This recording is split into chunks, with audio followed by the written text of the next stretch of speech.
પ્રશ્ન નંબર 3 નીચેના માટે 4 સમાન સમય સંખ્યા લખો. એમાં પહેલું શું છે -2/7. તો આપણે -2/7 સમાન સમય સંખ્યા એટલે આપણે પહેલા શું 2 વડે ગુણવાનું, 3 વડે ગુણવાનું, 4 વડે ગુણવાનું, 5 વડે ગુણવાનું એટલે સમાન સમય સંખ્યા મળે. તો -2/7 આપણે એને પહેલા 2 વડે ગુણશું તો 2 દુ 4 અને 7 દુ 14. આ માઇનસ પ્લસ એટલે આ માઇનસ આવશે. 2 વડે ગુણ્યા આવે 3 વડે -2 ગુણ્યા 3 અને 7 ગુણ્યા 3 તો 2 તેરી 6 અને 7 તેરી 21 થઈ ગયા. હવે 4 વડે ગુણશું તો 2/7 તો આપણે લખીએ ગુણ્યા 4 બંને થશે ઉપર નીચે તો 2 ચોકુ 8 અને 7 ચોકુ 28.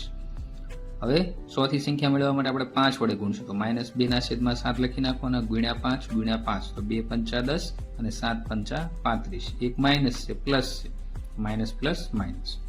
બીજી સંખ્યા શું આપી છે તમને 5/-3 તો આપણે એ લખી નાખશું 5/-3. તો પહેલા આપણે 2 વડે ગુણશું તો 5/-3 ગુણ્યા 2 અને ગુણ્યા 2 તો 5 દુ 10 અને -3 ગુણ્યા 2 એટલે -6. હવે 3 વડે 5 તેરી 15 -3 ગુણ્યા 3 એટલે 3 તેરી 9 તો 2 સમાન સમય સંખ્યા મળી ગઈ. હવે ત્રીજી મેળવવા માટે આપણે 4 વડે ગુણશું તો -5/3 લખી નાખ્યા ગુણ્યા 4 ઉપર નીચે તો 5 ચોકુ 20 -3 ગુણ્યા 4 એટલે 12 થશે. 100 થી સંખ્યા મેળવવા માટે 5 વડે ગુણશું તો 5 ગુણ્યા 5 તો 55 25 -3 ગુણ્યા 5 તો 3 પંચા 15 થઈ ગયું. તો આ 4 સમાન સંખ્યા આપણે લખી નાખશું. પહેલી સમાન સંખ્યા 10/-6, બીજી 15/-9, ત્રીજી 20/12 અને 100 થી 25/-15. ત્યાર પછી ત્રીજી રકમ શું આપી છે 4/9 એની 4 સમાન સમય સંખ્યા આપણે મેળવવાની છે. તો 4/9 લખી નાખ્યા. પેલા 2 વડે ગુણશું તો 4 દુ 8 9 દુ 18 પેલી મળી ગઈ. હવે 4/9 લખી નાખવાનો 3 વડે ગુણવાનો તો 4 તેરી 12 9 તેરી 27. ત્યાર પછી 4 વડે ગુણશું તો 4 ગુણ્યા 4 તો 16 9 ચોકુ 36. 100 થી સમય સંખ્યા મેળવવા 5 વડે તો 4 25 અને 9 પંચા 45. તો આ 4 સમાન સંખ્યા મળી ગઈ આપણને. પેલી 8/18, બીજી 12/27, ત્રીજી 16/36 અને 100 થી 20/45. દાખલા નંબર 4 સંખ્યા રેખા દોરો અને નીચે આપેલી સંખ્યાનું તેના પર નિરૂપણ કરો. તો પેલી સંખ્યા શું છે 3/4. તો પેલા આપણે સંખ્યા રેખા દોરી નાખીએ. હવે આપણે અહીં 0 થી શરૂ કરીએ તો 0/4, 1/4, 2/4, 3/4, 4/4. તો 4/4 કરો એટલે આપણે શું મળી જશે 1 મળી જશે. તો જો સંખ્યા રેખા ઉપર 3/4 આવી ગયું અને આપણે શું કરી દઈશું ડાર્ક. તો આ નિરૂપણ થઈ ગયું. બીજી રકમ છે -5/8. તો પેલા સંખ્યા રેખા દોરી નાખશું.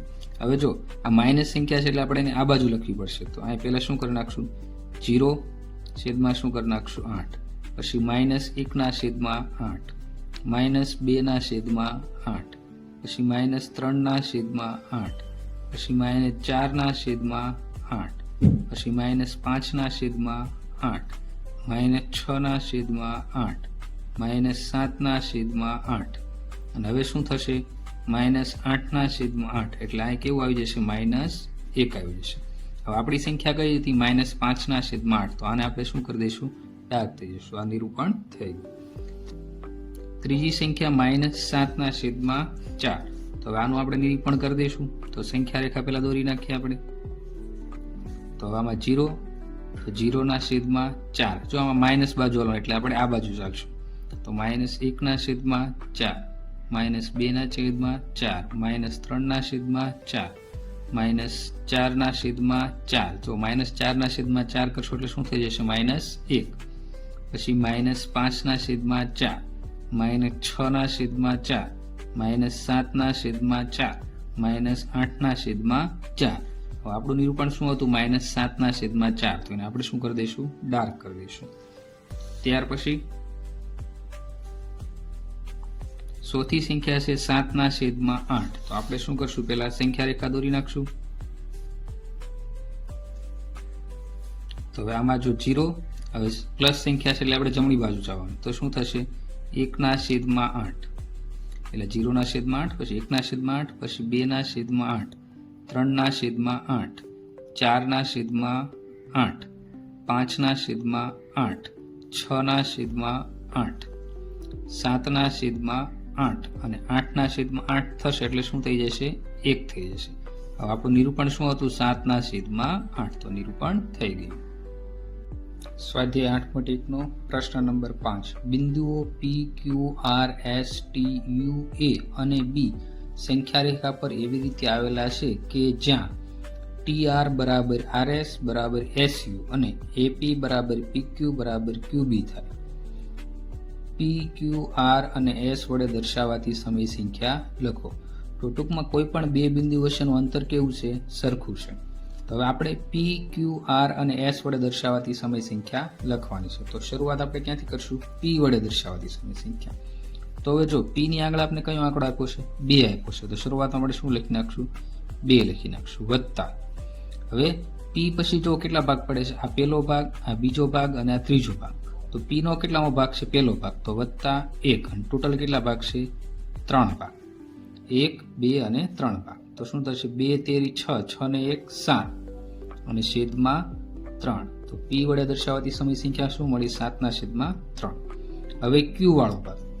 હવે Q વડે દર્શાવાતી સમય સંખ્યામાં જો Q ની પહેલા કેટલો નંબર આપ્યો છે? 2. તો આપણે 2 કરશું વત્તા.